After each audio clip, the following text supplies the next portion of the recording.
Well, out of utmost respect to our colleague, Senator Warner, Chief, if there's any initial comments or response to the topic Senator Warner laid out, feel free.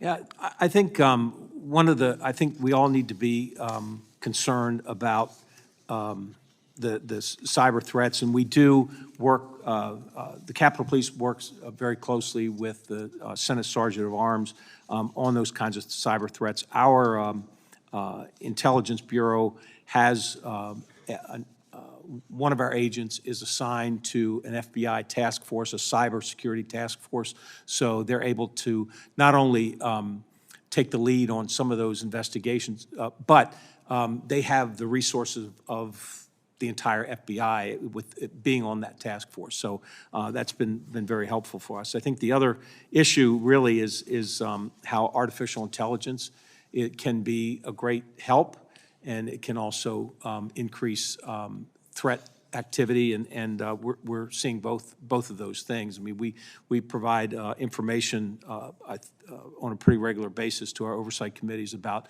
how we use artificial intelligence. But I think that the concern from a threat standpoint is that artificial intelligence can really facilitate the more traditional kind of threats, but it also brings some new challenges for us.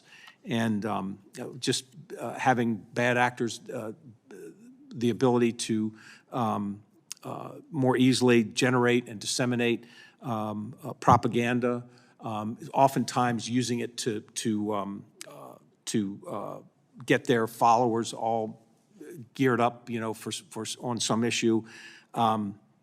It is a real concern for us, and it's something that I think all of law enforcement is really struggling with at times, because as quickly as we sort of get up to speed on one challenge, then there's something brand new. And I think that this committee and members of Congress in general certainly are aware of how disinformation can harm, and especially with the people's ability to use a member's likeness, that disinformation can be used really maliciously, and that's a huge problem for all of us. As technology continues to evolve, I think this conversation will continue to evolve. So we'll put a pin in that and say it's to be continued.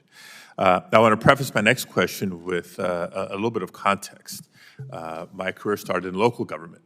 I've served in state government, and now I'm here at the federal government. So while I appreciate the uniqueness of the mission for U.S. Capitol Police, right? This is our nation's capital, and all that you do, not just to keep members safe, staff safe, visitors safe, because this is the people's capital after all.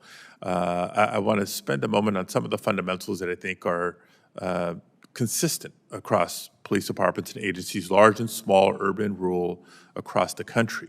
We can engage in conversations about use of force or patrolling issues, investigation and technology issues, information sharing, and community-based policing initiatives, and beyond. None of that is possible without a strong, reliable police force. And so from my early days, I knew the importance of recruitment, retention, and morale of the rank and file.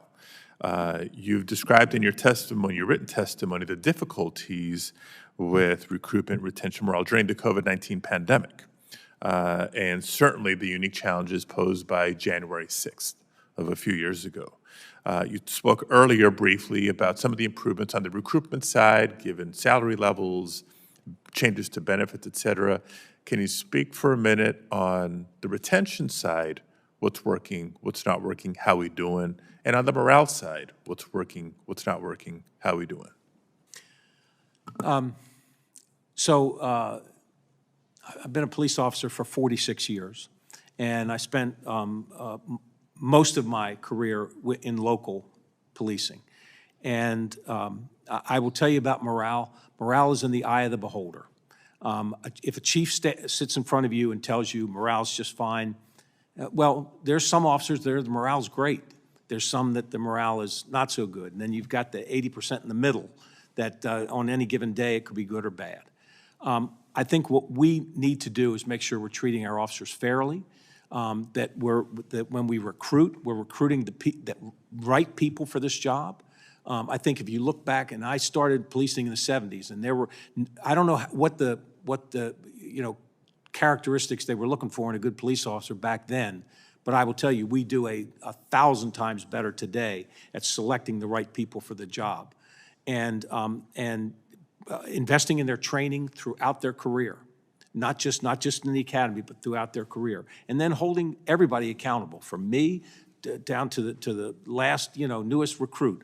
Everybody's going to be held accountable to do their job the way it's supposed to be done. And if you're fair and you're consistent and you show, and people and officers believe they are appreciated in what they do, that's about the best you can do in terms of morale. We had the officers in this agency lost confidence in the department and in the department's leadership 4 years ago, and I completely understand that. So we've tried to regain that and restore that confidence in the department, and I think we've done. I think it's better. And I won't speak for 2,000 of my cops, but I will tell you that I don't pass a police officer without talking to them, and most will acknowledge that things are much better than they were, and so we just got to keep going with that. And the other thing, I'll finish with this. At local government, that you're a local police department, if they feel like the elected officials appreciate what they do and the public appreciates what they do, it's good for their outlook. And one of the things about this, my third police department, and the culture here is one where these cops know that the people who work here and are on Capitol Hill appreciate what they do. And I'm not saying, there's not some exceptions. There are always some exceptions. But the cops here know that people appreciate what they do. And that provides a pretty good culture in this police department. And I'm very proud of that. Thank you.